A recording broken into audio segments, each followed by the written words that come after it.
Buen día, mi nombre es Noelia Herrera, soy médica pediatra, especialista de terapia intensiva infantil y en esta oportunidad vamos a ver el manejo de la vía aérea pediátrica.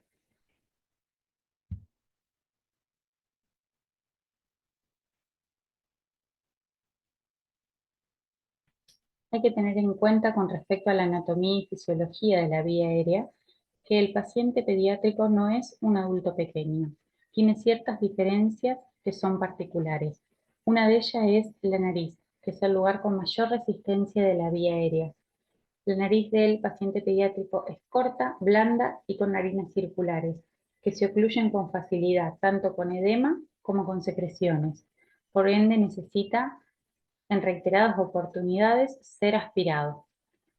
Hay que tener en cuenta que los menores de 6 meses son respiradores nasales obligados y cualquier obstrucción que presenten en la nariz le va a generar dificultad respiratoria.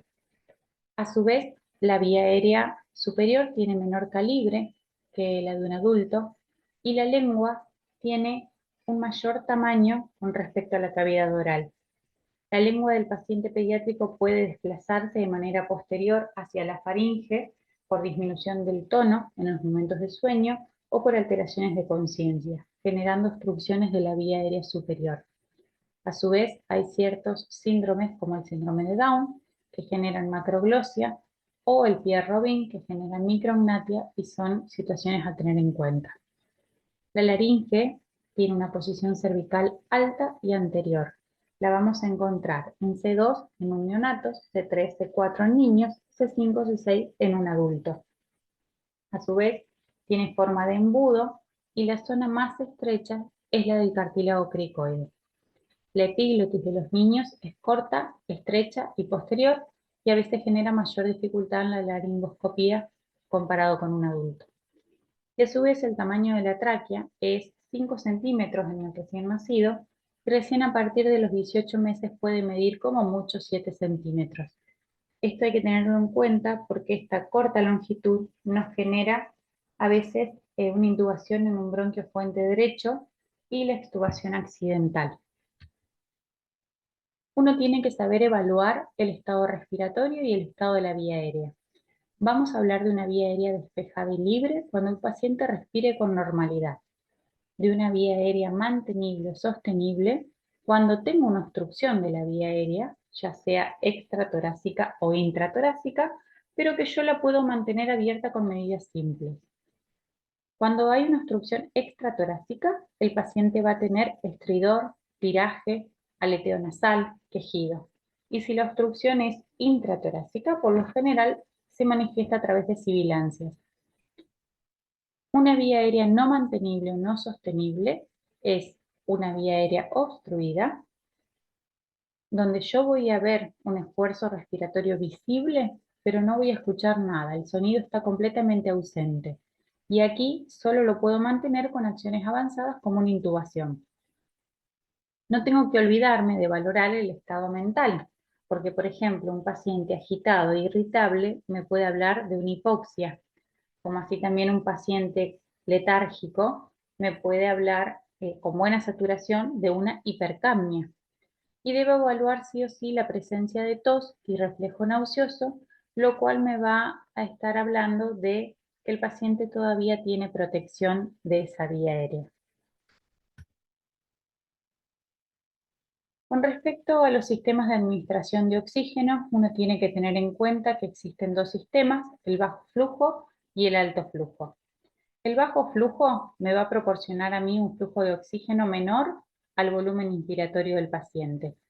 En estos sistemas, el aire ambiente siempre se mezcla con el oxígeno que yo doy. Por ende, la FiO2 no es constante y no es confiable. Voy a manejar FiO2 entre 50, 60%, 90% como mucho. Acá tenemos la cánula nasal que tiene medio litro hasta 3 litros, el cual puedo humidificar a partir del tercer litro. La máscara simple, que sí o sí tengo que comenzar con 6 litros por minuto para evitar lo que es la reinhalación de CO2. Y la máscara de reinhalación parcial, que es una máscara simple pero con un reservorio. Esta me puede dar más o menos una concentración de oxígeno entre 50 y 60% como mucho. Todas estas máscaras tienen apertura en sus laterales, que es lo que permite que el aire ambiente se mezcle al inspirar. Y el sistema de alto flujo, el cual no se mezcla con aire ambiente y me otorga concentraciones de oxígeno confiable y constante cercanas al 100%. Todos estos sistemas de alto flujo tengo que conocerlos porque son los que voy a usar en insuficiencia respiratoria, en shock o trauma, porque sí o sí tengo que darle al paciente unas FiO2 del 100%. Acá participa la máscara reservorio, que me da concentraciones entre 95 y 100% con un flujo de 10 a 15 litros por minuto. Las máscaras Venturi, que las vemos ahí en la imagen, según el color del dispositivo es la FiO2 que a mí me entrega, y las máscaras de ventilación o máscara AMBU. Hay que tener en cuenta también que estas máscaras reservorio son similares a la simple, pero lo que tiene es que no son abiertas en sus laterales. Con respecto a las maniobras de apertura de la vía aérea, son maniobras que yo puedo hacer manuales y son medidas simples que me van a permitir a mí tener la vía aérea despejada y permeable. Son dos, una es la posición de olfateo, en donde yo tengo que alinear los tres ejes, el oral, el faríngeo y el traqueal. Ahí bien muestra la foto, donde están los tres ejes y en qué momento los tengo alineados. Hay que hacer una aclaración que en los menores de 2 años la cabeza es grande y el occipucio es prominente, por ende el resalto lo tengo que colocar debajo de los hombros. Y en los mayores de 2 años, como lo muestra la foto, el resalto va debajo de la cabeza. Elevo o extiendo lo que es el mentón y la nariz sin hacer una hiperextensión, porque si no dejo de alinear los tres ejes. Y la otra maniobra manual es la tracción mandibular, que consiste en que yo coloque los dedos en la región posterior del maxilar inferior y traccione hacia arriba y adelante.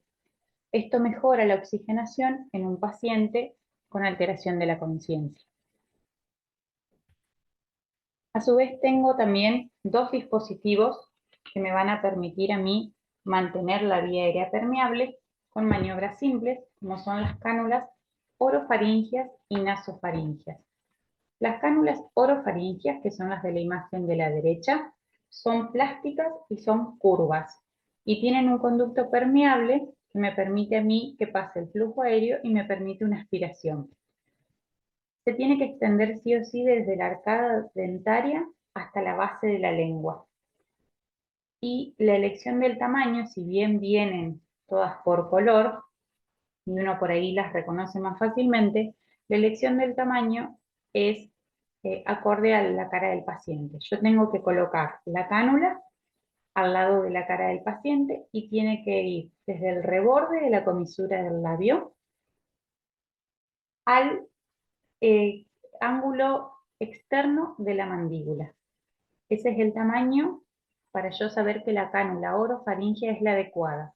Porque si la cánula es corta, me puede empujar la lengua hacia la glotis y generar una obstrucción. Y si la cánula es larga, me puede estimular lo que es la émesis. Hay que tener en cuenta que las cánulas orofaringeas se usan sí o sí en un paciente inconsciente, porque si no puede generar náuseas y malestar. Por otro lado, la de la imagen izquierda son cánulas nasofaringias, que las hemos usado muy poco en pediatría, pero también están y hay que reconocerlas. Son tubos de goma o de plástico, también con una apertura y una luz en su interior, son blandas, y esto me genera un conducto para el flujo desde la narina hasta la faringe. La ventaja de estas es que yo la puedo usar en un paciente consciente. Y hay que tener en cuenta que el tamaño, también, si bien todas vienen con los números y los French, hay que, la forma práctica de elegirlo es colocar la cánula desde la punta de la nariz hasta el trago del pabellón auricular. Y ese es el tamaño que voy a colocar en mi paciente. Con respecto a la ventilación bolsa-máscara o ventilación ambú, tengo que tener en cuenta a quién voy a ventilar. Sí o sí tiene que ser un paciente que esté en apnea o con una respiración espontánea pero inadecuada.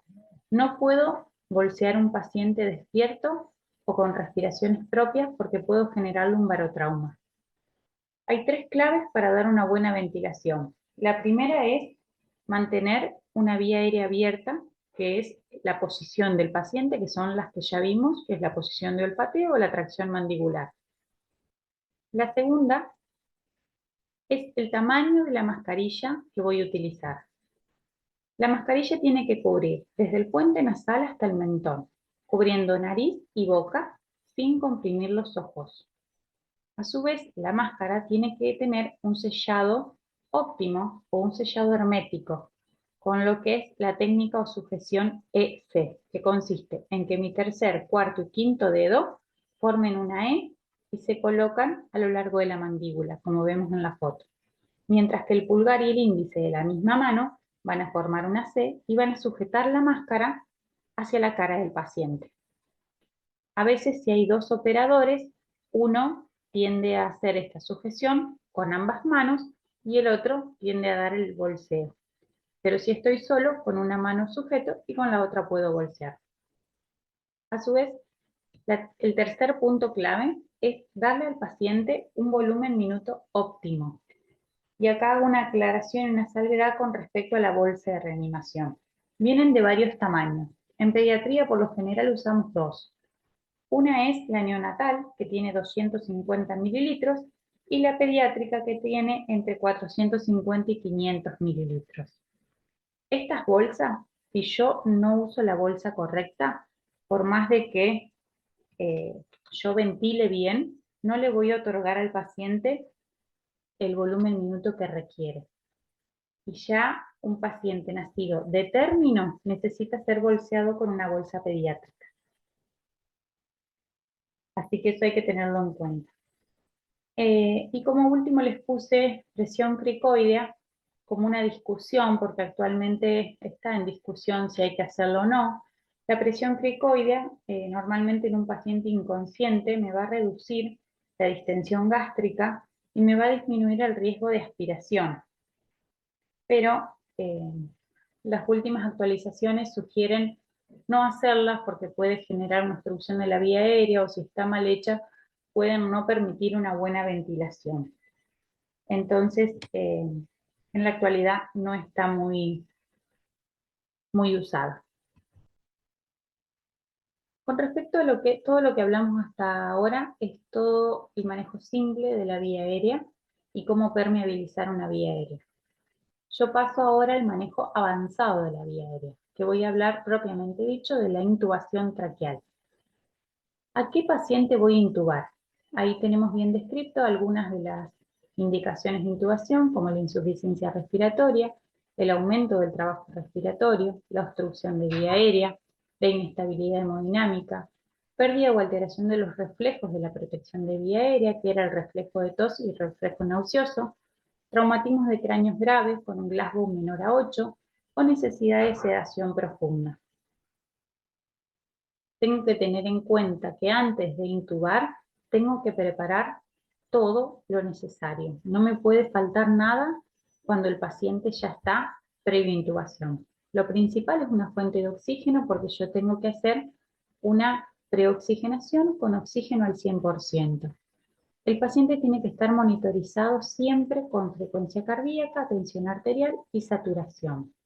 Tengo que tener un estetoscopio para corroborar la introducción del tubo dentro de lo que es la tráquea, la bolsa de reanimación autoinflable, teniendo en cuenta el tamaño, que ya lo hablamos, una aspiración que tiene que estar sí o sí conectada al panel, y los laringoscopios.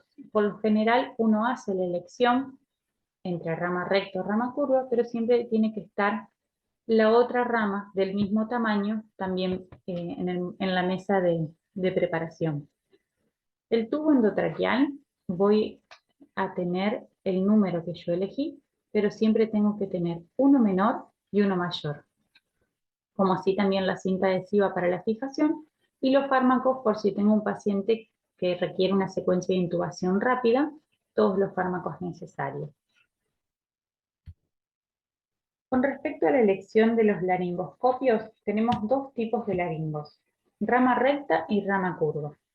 Los rama recta se utilizan mejor en los niños chiquitos o en las vías aéreas difíciles, porque lo que me hace es elevar la epiglotis y dar una mejor visualización de la glotis. Hay que tener en cuenta que esta maniobra me puede estimular el nervio vago, por ende el paciente puede tener una bradicardia. Si bien nosotros la mayoría de las veces que vamos a intubar hacemos atropina previo, hay que tenerlo en cuenta si no la hizo. Y los laringos de rama curva son los más utilizados en niños mayores de 2 años, que a su vez la rama curva tiene una base y un reborde más ancho, lo que facilita el desplazamiento de la lengua y mejora también la visualización de la glotis. Después con la práctica uno elige el laringo que más cómodo le quede a cada uno. Con respecto a la elección del tubo endotraqueal, los recién nacidos de término suelen utilizar un tubo 2,5 o 3. A partir del mes hasta los 2 años suelen utilizar un tubo 3,5 hasta 4,5. Y después de los 2 años puedo utilizar lo que es la fórmula de Kohl, que es para tubos endotraqueales sin balón, la edad del niño en años dividido 4 más 4, y para tubos con balón, la edad del niño en años dividido 4 más 3. Previo a la era de COVID, nosotros intubábamos casi a todos sin balón. Era muy raro intubar con balón porque se hablaba de que podía generar ciertas complicaciones en la vía aérea luego de la extubación, pero todo eso quedó en revisión y más después del COVID. Actualmente ahora todo ingreso a terapia intensiva infantil se intuba con tubo con balón. No se ha demostrado ninguna complicación con respecto al balón y genera una mejor monitorización respiratoria con respecto a los volúmenes y a las presiones manejadas por el respirador. Una vez que yo elegí el tubo, si no, otra forma práctica de hacerlo es midiendo el dedo meñique del paciente, que el mismo tamaño es el tubo correcto. ¿A dónde voy a fijar el tubo? La forma práctica es el número de tubo que yo introduje por 3. Es decir, el paciente tiene un tubo 4 por 3, lo fijo en 12 centímetros al labio. Lo puedo chequear en un primer momento ocultando las axilas y teniendo una entrada de aire simétrica. Y luego tengo que chequear sí o sí con una radiografía de tórax, donde tengo que evidenciar el tubo 2 a 3 centímetros por encima de la carina. Voy a hacer una salvedad con respecto a lo que es la vía aérea difícil. La Sociedad Americana de Anestesistas definió que vía aérea difícil es toda situación clínica en la cual un profesional con experiencia tiene dificultad para ventilar con máscara o para intubar.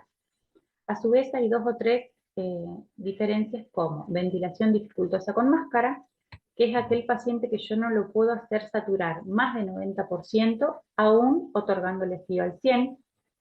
Laringoscopía dificultosa, que es aquella en la cual yo no puedo visualizar ninguna porción de cuerdas vocales luego de múltiples intentos. Y la intubación dificultosa, que es luego de 3 intentos con laringoscopía convencional o más de 10 minutos para insertar correctamente el tubo. Cabe aclarar que la colocación de un tubo tiene que durar alrededor de 30 segundos. Es el tiempo óptimo y el tiempo que yo estoy permitido tener el paciente en apnea. Después de eso el paciente puede tener complicaciones, la más frecuente es la hipoxia. La vía aérea difícil yo la tengo que sospechar. En un primer momento tengo que hacer una anamnesis que consiste en evaluar si el paciente tuvo intubaciones anteriores, dificultosas o prolongadas, si tuvo cirugías o traumatismos de la vía aérea, si tuvo algún signo o síntoma de obstrucción respiratoria alta, o aquellos pacientes que la mamá te refiere que tiene ronquidos, que tiene apnea, que tiene voz ronca, o que adopta una posición particular para dormir, es aquel paciente que yo tengo que evaluar de otra manera. Cuando le voy a hacer el examen físico a ese paciente, tengo que evaluar malformaciones faciales, el tamaño y la apertura bucal adecuada. ¿Cómo sé si el chico tiene una apertura bucal adecuada? La forma más práctica es que le entren 3 dedos del paciente en la boca, y eso es una apertura bucal correcta. Después tenemos dos pruebas predictoras, que son la prueba de Malampati y otra escala de laringoscopía. Con respecto a Malampati, tenemos clase 1, 2, 3 y 4, donde el paciente genera una apertura bucal y yo tengo la opción de clase 1, ver todo lo que es amígdala, úvula, paladar blando, y es muy probable que tenga un éxito de intubación. Y la clase 4, donde solo es visible el paladar duro. En este caso, me confirmaría a mí que voy a estar frente a una vía aérea difícil.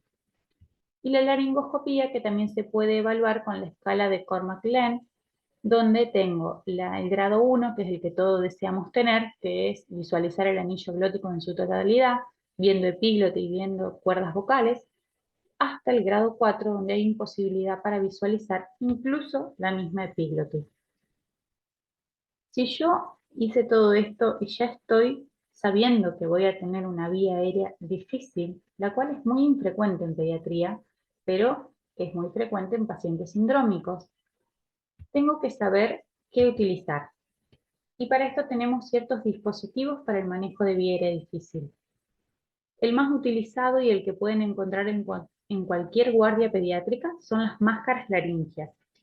Las máscaras laringias son dispositivos supraglóticos que nos permiten permeabilizar la vía aérea, nos permiten mantener la ventilación porque el conector del extremo me permite unir el ambú, como así también introducir una sonda para aspiración, y a su vez hay ciertas máscaras laringias que me permiten hacer posteriormente a colocadas la intubación a través de las máscaras laringias. Son las máscaras más nuevas y por lo general son bastante caras.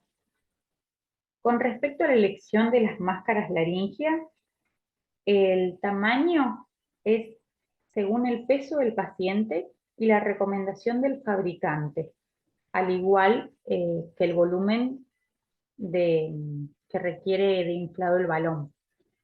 Por eso cada máscara viene en una bolsita donde te dice paciente de 3 a 6 kilos, paciente de 6 a 9 kilos, o según el color, la máscara que yo voy a utilizar. Otros dispositivos son la intubación con un fibrobroncoscopio, que por lo general eso se hace en quirófano o con un anestesista o con un endoscopista digestivo o de vía aérea respiratoria. Y lo que sí tenemos en las terapias es la intubación con los videolaringoscopios. La intubación con un videolaringo es completamente distinta. Se utilizó mucho en la época de COVID para no estar tan expuestos a las secreciones ni tan cerca del paciente, y la verdad que la visualización de la vía aérea es mucho más fácil con un videolaringo. Son distintos dispositivos que uno puede conocer y que puede encontrar también en la guardia para un paciente que genere dificultad para la vía aérea. Muchas gracias por su atención.